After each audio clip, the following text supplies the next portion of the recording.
Walton slides off the Corzine pick on the side for Jordan. He was going over the trap, and that released Corzine to the basket. Paxton, intelligent little guard, picked it up immediately and got the pass in. The boos are for Bill Walton, who was talking to Ed Rush about the last call. Walton is out, and Kevin McHale is back in for the Celtics.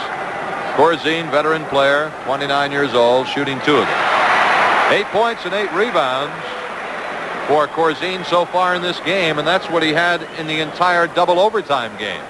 So he's having a big night.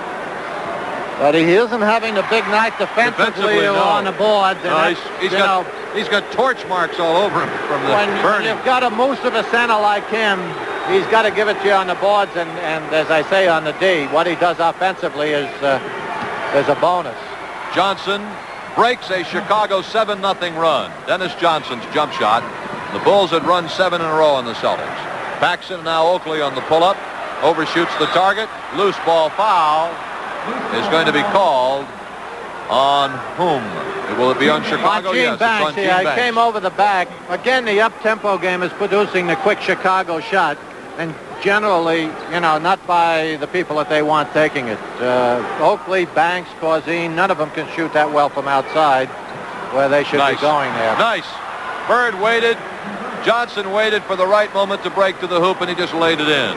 That was the 4th team foul, by the way, in Chicago here in the first half. Celtics lead by 8, and Chicago wants a timeout. 5:42 left to play, first half. Celtics lead is back up to 8 points, 45-37.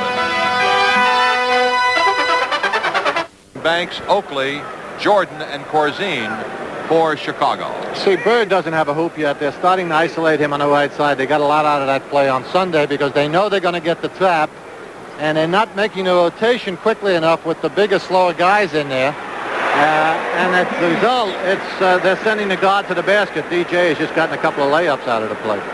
Corzine makes it a 6-point Celtic lead on that basket, cutting it to 6, 45-39, 5.5 minutes left here in the first half. Celtics have led it all the way. Bird, they double on him. That gives it to McHale to Parrish. Oh, Candy. That time they brought, who did they bring over from the weak side forward, came all the way over the trap Bird. They've been doing it with the guard. As we said, Johnson burned him a couple of times, so they trapped Bird with the forward. He's not scoring. I think they should go one-on-one against him for a while. Outside Paxson hits for Chicago.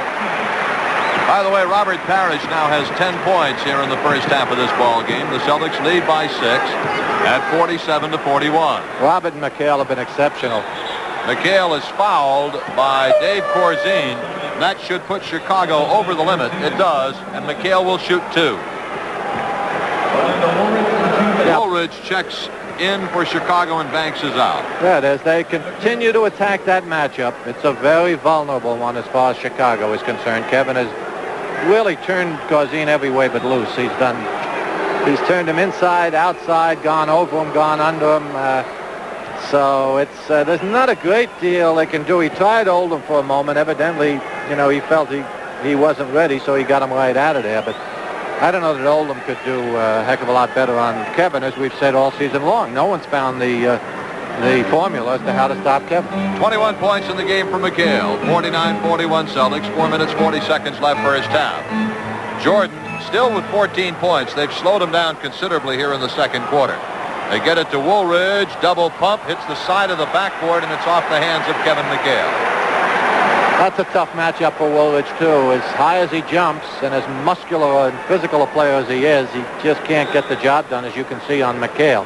He tries to create the shot for himself, but he ends up taking an off-balance job. The missed shot by Oakley. The rebound to the hands of Danny Ainge, who pushes it up for the Celtics. Finds DJ on the wing, cutting through. Basket, good. Count the hoop, and a foul is called. Michael Jordan's 4th personal foul. That is 4 on Jordan. Look at it again. Well, we were going to look at it again. Now we do. It is DJ kind of brushing off the I don't know. tail pick. Jordan wasn't even in the play. No. Wasn't even in the play. You sure they called it on Jordan? They did. Wow. Yeah, he wasn't in the play. Well, that's the second break. Johnson makes it a three-point play. Kyle Macy replaces Jordan for Chicago. This is when they should even elevate their level of intensity. With Jordan on the bench, you can attack these guards and create some turnovers. We haven't done that. Paxson from deep in the corner, 52-43. The Celtics lead is back to 9. They had it up to 11, which equals their high of the game. That's been one of the reasons they've been so successful in the first couple of games, is staying in the games. They haven't turned the ball over, but we haven't pressured their guards. They're vulnerable, especially when Jordan's out of there. Ainge off the pass, cross-court pass from Bird when they doubled him up. Again, the Celtics by 11. Woolridge to Corzine, low, blocked by McHale, out of bounds, saved by Ainge. No, he stepped out. Ainge continues to be right among the leaders in this club in floor burns. I'll tell you, we said on top the Celtics couldn't be casual. They have not as been. They were Sunday. Boy, they certainly have not been. They've had the complete intensity going, and if they continue with that, this series is going to be over tonight. Paxson tries to drive, does a nice job. This kid's a scorer. You can't take him lightly. You know, his strength is his outside shot, but as he just proved to you, he can also put it to the floor. McHale, give him 23 points in the ball game in the first half for Kevin McHale. Corzine's starting to talk to himself a little bit right about now. Oakley takes it in the paint.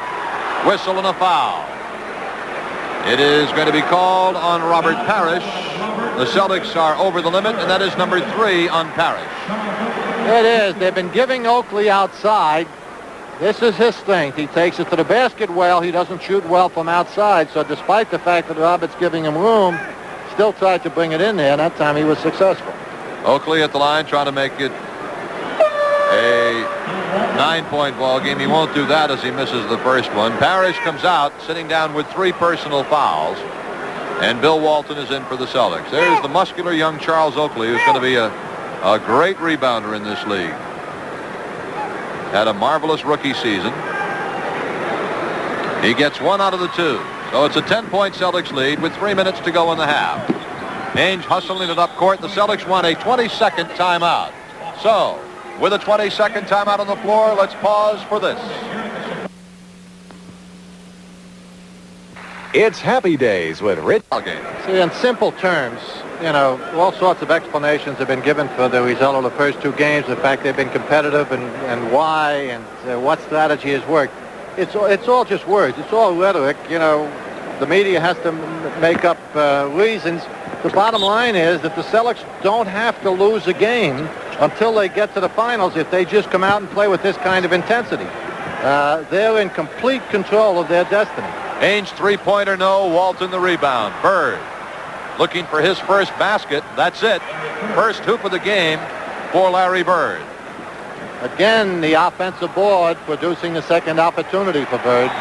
Celtics now with their largest lead. A whistle and foul has been called, and Ed Rush is calling it on Kevin McHale. The Celtics are over the limit. That's the 3rd on Kevin. It is. McHale and Parrish both have 3. Out of control penetration by Paxton. You know, he's just taking it into the green shirts there. Not much chance of getting the shot off, but he does pick up the foul on McHale, his 3rd.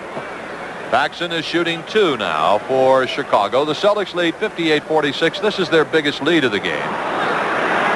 One more free throw for Paxson. When a game seems to get out of control, you know, in terms of up and down schoolyard type of tempo, this always generally works in the favor of the Celtics, especially when they're attacking the backboard and the defense with the intensity we talked about. Because they have a better ability to control that type of flow than the opponent generally. Celtics up by 11 points, 2.5 minutes left here in the first half. Bird is doubled up. That leaves somebody open, Walton, who is corralled by Paxson, or Macy, and Walton will be at the line. Yeah. Walton got upset, no reason to. I think he thought he had a bigger man on his back. Macy does the smart thing. Don't let the man get the shot off. We've seen our guys do that enough times. Walton spun around with his elbow, and that brought a couple of the enforcers over. Walton shooting 2. Everything is going the Celtics' way at the moment, so there's no point in getting the crowd into it or developing any more hostility than already exists here. Walton